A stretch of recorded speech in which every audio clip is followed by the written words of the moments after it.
Hey guys, I'm Mariah from MariahMagazine.com, and welcome to another episode of Website Wednesdays. In this video today, I'm going to chat about your website speed and how you can figure out how fast your website loads and get you a list of recommendations on how to make it faster.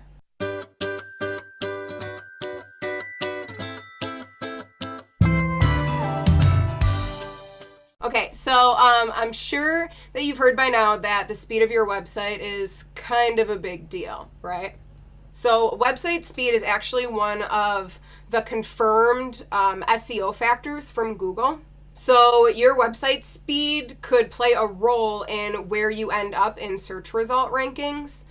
So let's say that you and your competitor each write a really good blog post talking about the same topic. Well, if their website loads faster than yours, they could potentially rank higher in search results than you could. So that's kind of like a big deal, right? Regardless of SEO, your website speed's a pretty big deal when it comes to user experience. People don't really have the patience or the time to wait like 20 seconds for a website to load anymore. So if your website takes a long time, they're just going to click that back button and you basically lost them as a website visitor like forever. In a nutshell, website speed is a big deal. But how are you supposed to figure out how fast your website is? Well, let me introduce you to this free tool that basically saves lives. It is gtmetrics.com. I'll go ahead and link to that below in the description. So when you go to gtmetrics.com, you just enter in the URL that you want it to analyze. So we'll go ahead and type in mine.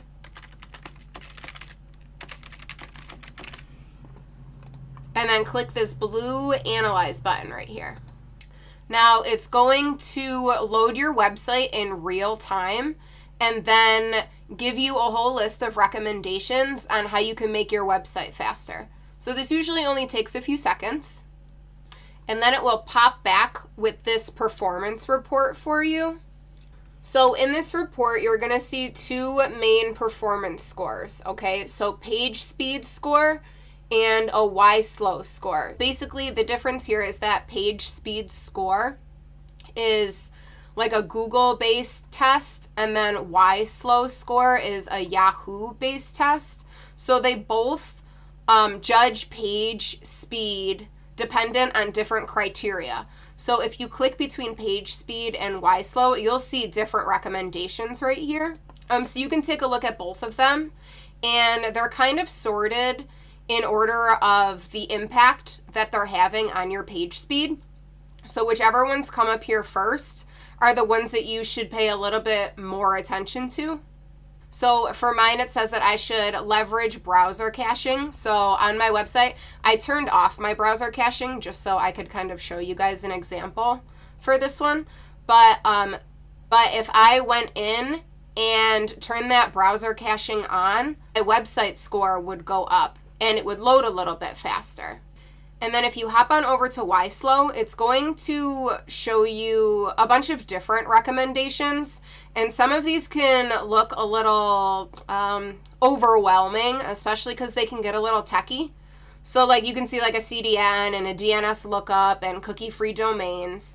You don't have to like super stress out about these. I would pay a lot more attention to like 404 errors, URL redirects, your CSS, your HTML, your images is a huge one that a lot of people have problems with, and that's one of the main reasons for slow websites now is that a lot of people aren't optimizing their images, so the browsers are taking a whole lot longer to load them.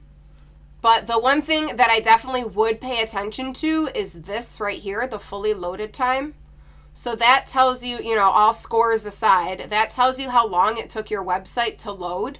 And you want this number to be as low as possible. So definitely under 4 seconds is what I would aim for. But there's always ways that you can improve your website speed. Don't stress out. You don't have to do every single thing that it lists right here. This is just like a generic report just to give you an idea of how your website loads and to list a bunch of recommendations for you on how to make them better.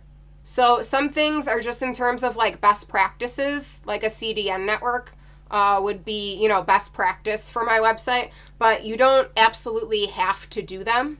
And some things are like completely out of your control. So some things are dependent on like your website host and how that server is kind of configured, and, you know, it can get into like all of this super techie things that I won't go into. But this is super helpful in terms of knowing what to focus on in order to improve not only your website scores, but this website load time too. Now, after you looked at that whole list of recommendations that it gives you, if you're looking for even more ways to speed up your website, I put together this blog post that kind of outlines a few ideas and resources for you to help make your website a little bit faster. So I'll link to that below in the description. And if you like this video, go ahead and give it a thumbs up and make sure to subscribe. So if you have a question in terms of, you know, your website or how to improve your online presence, go ahead and comment below, leaving, you know, a suggestion for a video or asking a question, and I'd love to help you out.